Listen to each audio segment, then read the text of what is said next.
reerna reer dhul uu lahayn ka qaadi mayo. haddaa maanta tuulooyin qabsataan joogi maysaan beri baa ka tegaysa. labadan ninna waa heshiinaya. odaygan meesha hadda dadka isku diraya mid kaloo xagga joogo markay 500 iyo 600 idinka dhimato bay labada oday heshiinayaan. geed hoos inta la fariisto waxaa la leeyahay xala dhalayaan ka noqon anna dameer baktiyay baata ilaahay aakhirana adduunkana waa khayr ma shaqaysan aakhirana xisaab ilaahay adiga ilaahay xisaab badan hortaada dhalinyaro waa jabteen bal ninka dagaalka u diyaar garooba ilaa Buuhoodle iyo Laascaanood aa gaadhaysaan ha fadhiisanina. waa beentiis wallaah ninkaasi ilma yaqaano dabku soo horinaya wax xaabada dabka laga dhiganayo waa idinka.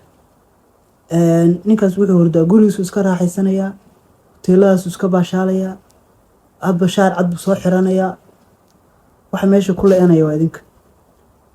haddaad meesha ku dhaawacantid oo ilaahay kaa soo badbaadiyana wallaahi wasa qabiil ku daaweynayn hooyadaa waa lagu soo agdhigaya.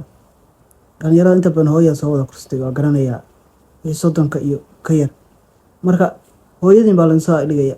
haddaa laba lugo ka jabtid ama dhabarka ka jabtid ama xabad meel xun kaaga dhacdo qofka lagu soo agdhigay waa hooyada haddii dhaawac lagu keeno wallaahi baysan kusoo fiirin maalintaasaan kugu dambaysa. qabiilna waxba kuu tarimayo qabyaalada tan iyo waxaan la dabada laga wado dab la idinku shidanayo wey. wallaahi baan reer inta soo duulo oo reer kale magaalooyinkiis qabsado uusan joogayn. reerna reer kama adka 35 sano 40 sano isgaraacayn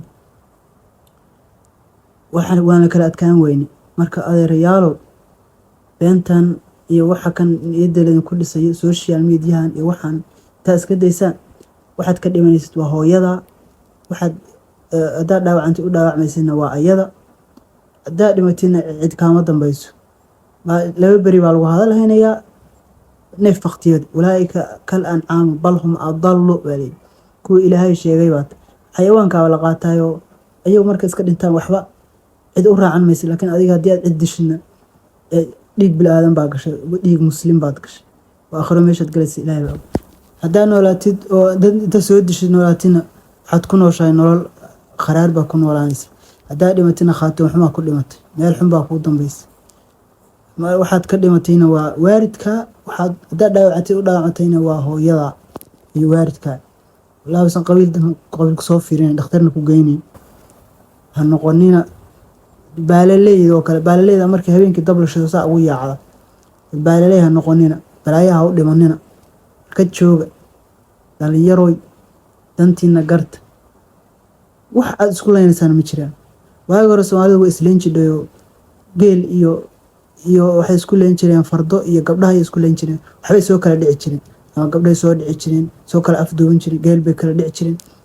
waxaad ku dagaalamaysaa ma xayawaanka idin dhaawo markuu roobku doo meesha roobku hilaaco ka ifo geel iyo aadaa oo soo daaqa hadhowna waa soo noqdaa. laakiin idinka wax aad ku dagaalamaysaa ilaa hadda ma taqaanaa maxaa ku dagaalamaysaa.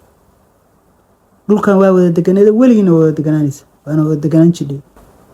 reerna reer dhul uu lahayn ka qaadi mayo. haddaa maanta tuulooyin qabsataan joogi maysaan beri baa ka tegaysa.